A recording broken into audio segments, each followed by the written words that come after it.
Hi, my name is Cassy from Cassy Kustoms, and I'm here with... I'm Professor Sarah Jorgensen.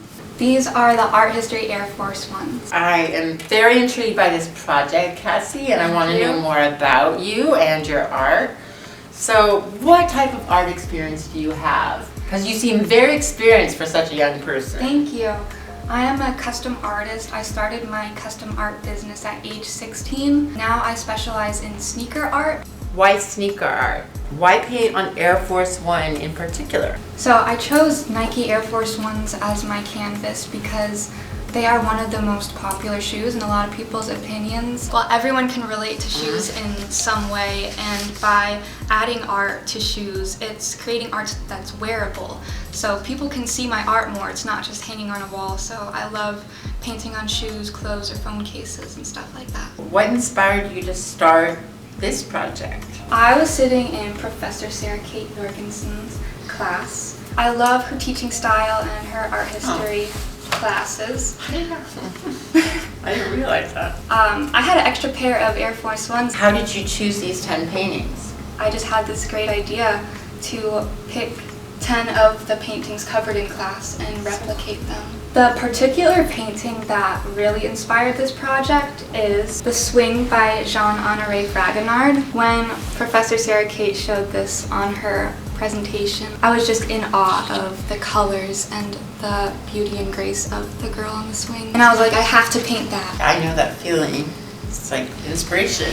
How did you pick and place these paintings? So I picked 10 of the most well-known paintings and paintings that we covered in your class. And I really wanted to put them in chronological order, starting with the Mona Lisa. But I also had to consider which paintings would look good on the rather awkward shapes of the Air Force One. For example, the Starry Night and the Water Lilies have bigger brushstrokes, more expressive brushstrokes, so it would be easier to fill a larger area. What would you consider the steps of your process? I love creating art that is exact as possible. So to do that, sometimes you have to trace. First, I would trace the exact shape of the panel on the Air Force One, put it on my laptop screen and get the image the right size. Then I would trace from the screen and transfer onto the shoe.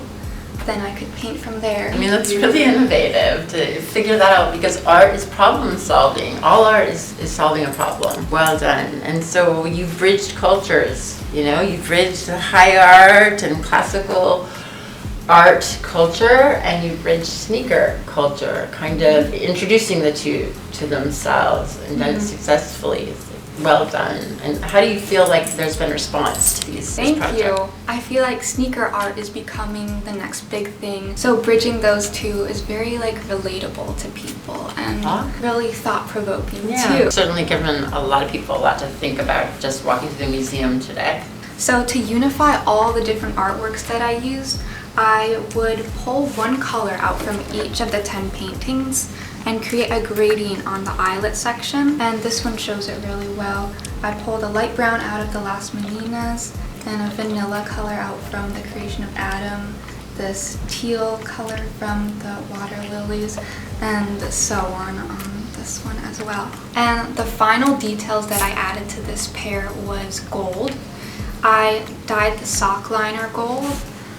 The laces, I got these custom lace locks made. If you zoom in real quick, they say art history, and I thought that was a fun touch to add. I also got these aglets on the ends of the laces, and on the back it has the Nike Air Force One logo in gold to tie all the high art together very well. And this is the shoe box of the Art History Air Force Ones. They needed a nice box to go with them. I painted it gold and then added a bunch of well-known works of art on that as well. Yeah, there's some pieces in here that we saw at the National Gallery of Art. In the end, what did you learn about these artists and their techniques, if any, while you were looking at their work and painstakingly paying homage to their work? What did you learn about any of their styles? There's a lot of famous works of art that modern artists today love to recreate, and even make in their own style. What I think sets mine apart is how detailed I got it, and with every brushstroke I feel like I could connect to the artist more. I learned many new techniques such as glazing we talked about in your class,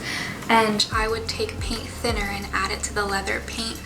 And in the folds of the drapery, I could create translucent layers to help build it up.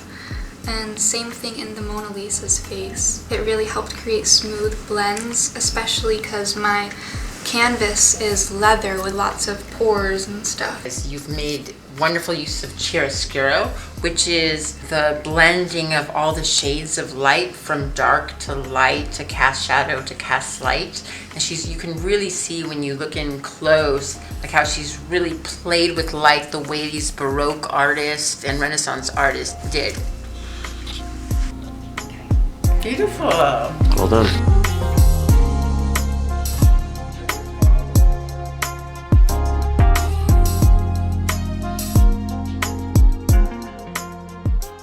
So I want to elaborate on some of the topics brought up in the interview, starting with the sneaker customizing community. If you have never heard of painting on sneakers being a thing or a full-time job, well, it is.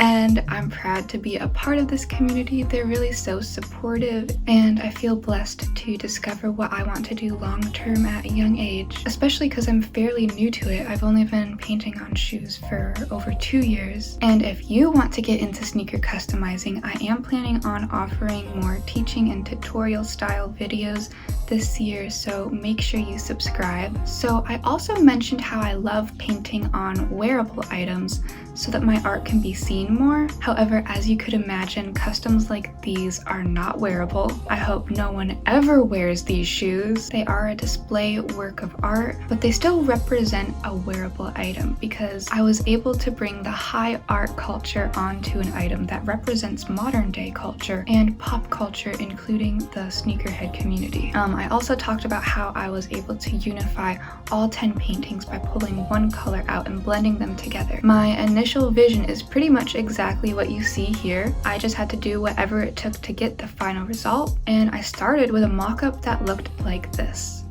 Next, an important step that I took was finding accurate reference images so that all the colors I mixed were also accurate. Later, that became so rewarding and satisfying because when I visited the National Gallery of Art, I held my paintings up to Van Gogh's work and Claude Monet's paintings, and they seemed to blend right into the canvas. That was just especially incredible. I really enjoyed the process. I even decided to consistently post on social media along the way, making this a 10-part series. I think that was so important because my followers could feel a part of this journey, and it was great for documenting the whole process as well. Someone asked me, how do I paint so small? I talked about the transferring technique in the interview, and tracing is never cheating as an artist. I put in a lot of work, sometimes 8 hours of painting a day. Yes, very tedious work, and I would work with my hands cramped up close to me to see all the details, and all of that repetitive controlled motion and holding the shoe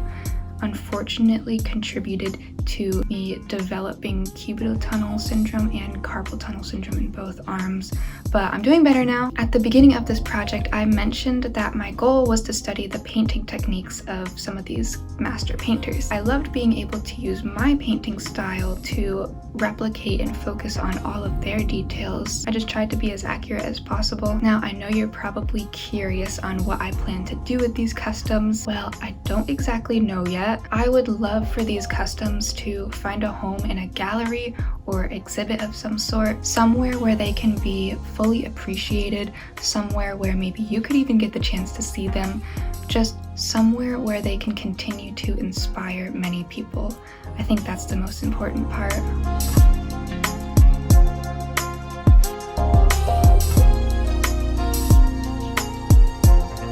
She looked at the camera the whole time. Why didn't I get to look at the camera? Because I don't. Oh, you can do that. You can look at the camera if you Only want. I can.